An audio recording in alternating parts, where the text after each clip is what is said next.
বিসমিল্লাহির রহমানির রহিম। আসসালামু আলাইকুম। প্রিয় দর্শক, দুবাই প্রবাসী মোবারক ভাই আসলে ১০ কেজি ড্রাগন নিছে, ১০ কেজি পেয়ারা নিছে, ১০ কেজি কলা। কিন্তু আসলে কলা যে কেজি ভাও হয় এটা কিন্তু আমি আসলে বুঝি নাই। আমার একটা কৌতূহল। আমরা আসলে তাকে কেজি ভাও দেই নাই। ১০ কেজি আমাদের ৫০ পিস কলা হইছে। আলহামদুলিল্লাহ খুব সুন্দর করে দিলাম। সেই আমার এই মোবারক ভাই সর্বপ্রথম আমার চট্টগ্রামের অনলাইন কাস্টমার। আল্লাহর রহমত তাকে ২০ কেজি ড্রাগন দিছিলাম।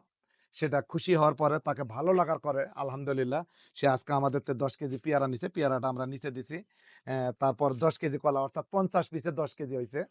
আমরা ৫০ পিস তাকে খুবই সুন্দর কলা আপনারা দেখেন। মোবারক ভাইকে আমরা দিতে পারে খুবই খুশি। আলহামদুলিল্লাহ। এখন আমরা এখানে ১০ কেজি ড্রাগন দিয়ে একটা প্যাকেট করে তার উদ্দেশ্যে চট্টগ্রামে পাঠিয়ে দেব। প্রিয় দর্শক, আপনারাও চাইলে মোবারক ভাইয়ের মতো আমাদের তো একটি বার হলেও আমাদের অর্গানিক ফসলগুলা, আধুনিক কৃষি ফার্মের সরাসরি তাজা ফসলগুলা আপনারা চাইলে কিন্তু নিতে পারেন। আমাদের স্টক সীমিত। আমরা আসলে বিজনেস আকারে আধুনিক কৃষি ফার্ম পণ্য উৎপাদন করে না। শুধু নিজেদের চাহিদা এবং আপনাদের একটু হলেও ভালো লাগার জন্যে দ্রুত আপনারা চাইলে আমরা দ্রুত আপনাদেরকে দিতে পারবো। স্টক সীমিত।